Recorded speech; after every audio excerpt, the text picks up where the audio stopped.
This video is just going to be talking about the basic stuff when it comes to tarantulas and the care for them.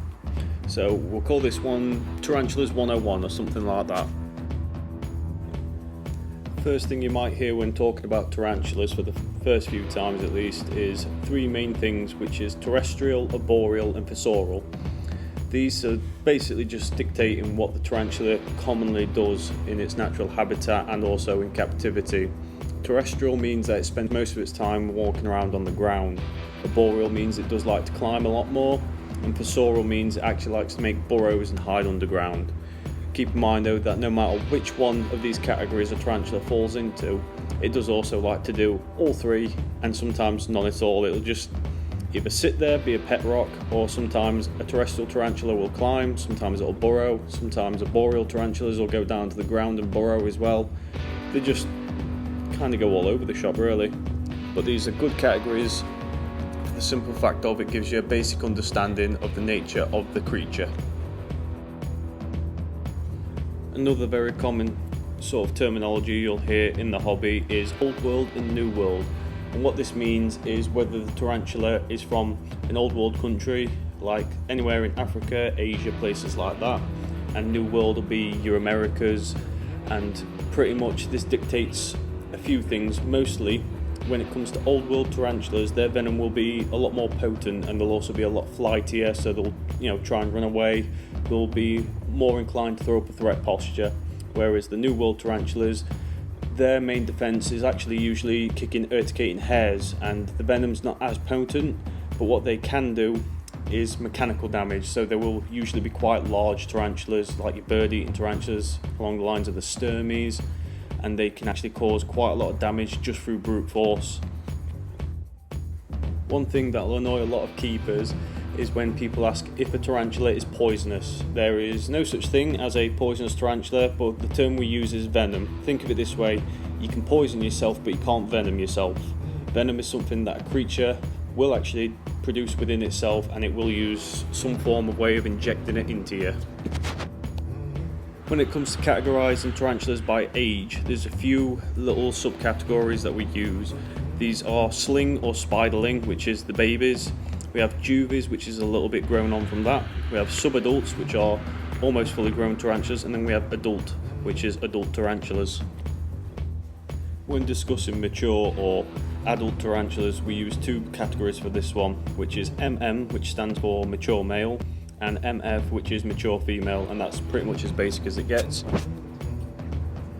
And then we also come on to substrate. Substrate is what the bulk of a tarantula's terrarium will actually be. So the substrate is whatever you choose to have for bedding, basically, for the tarantula. The most common types are things like cocoa fibre. You can get them in bricks where you soak them in water and they expand, and topsoil. You can also buy pre-made stuff like Spider Life and things like that. But the main ones to always consider are to make sure that whatever substrate you choose is pesticide free, because that can impact the tarantula's health quite a lot. Then we move on to water dishes, and this is something which you should always include in a tarantula's enclosure. No animal should go without water. There are certain species of true spiders, like the sand spiders, which don't need a water dish or anything like that. They get their fluid from the food that they take, and they don't need the water dish itself. But every tarantula should have a water dish. You'll see some pet shops and websites and things like that say you can just have a sponge somewhere that's soaked in water. Don't do that. Tarantulas don't drink from sponges in the wild. If you ever see a tarantula in the wild finding a sponge, then you're probably watching a cartoon. Next up is food and diet, and this is a simple one. Tarantulas are not vegetarian, believe it or not. They actually eat other inverts.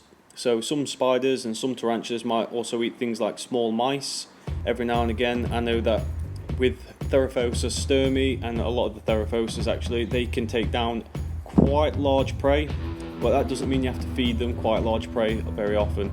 All you have to do is remember they will eat other inverts, so things like cockroaches, crickets, mealworms, waxworms, locusts, things like that. Slings themselves, so the babies, they will actually eat carrion of the carcasses, basically, of another invert. So if you have some slings and they're too small to eat crickets or anything like that, if you smush up a bit of a cricket, I know it sounds gross, or just kill a cricket and pop that in there, they will basically just find the body and they'll eat what they can from it. Then we come on to terrariums themselves. So a terrarium is basically, if you think of it as a snake has a vivarium and tarantulas have terrariums. It's essentially the box, container, house, whatever you want to call it, that the tarantula lives in. It's what you fill with the substrate, it's what we put decoration into. It's the tarantula's home, essentially. And you can find these from many different places. Some people just use rubs, so really useful boxes.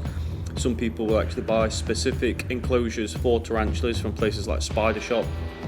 And some people use things like sweet jars where you put air holes in. And air holes are important because, believe it or not, tarantulas need air. And the amount of times when I've seen people forget that and then wonder why the tarantula dies, it's astonishing, really. And when we come on to molting, molting is how tarantulas actually grow, because they have an exoskeleton with them being an invertebrate.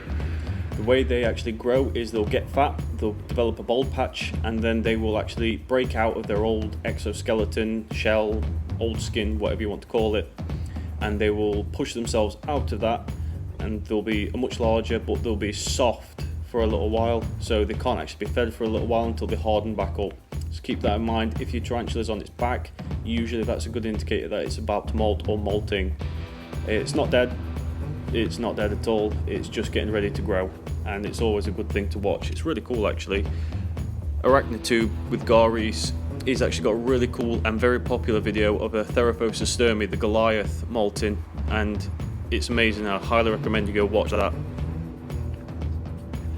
Okay, I think I've covered all the basics in this one, so if you could leave me a comment down below and just let me know what you thought of this video. Was it helpful? Was it not helpful? Leave me a like, a dislike, anything like that, whichever you prefer to do. And I think I'll sign off with this one. Just make sure you go down into the description and we've got some affiliate links in there, and if you're feeling extra generous, we do also have a Patreon account. It really does help support the channel, so please consider it. And that's all from me. Bye bye now.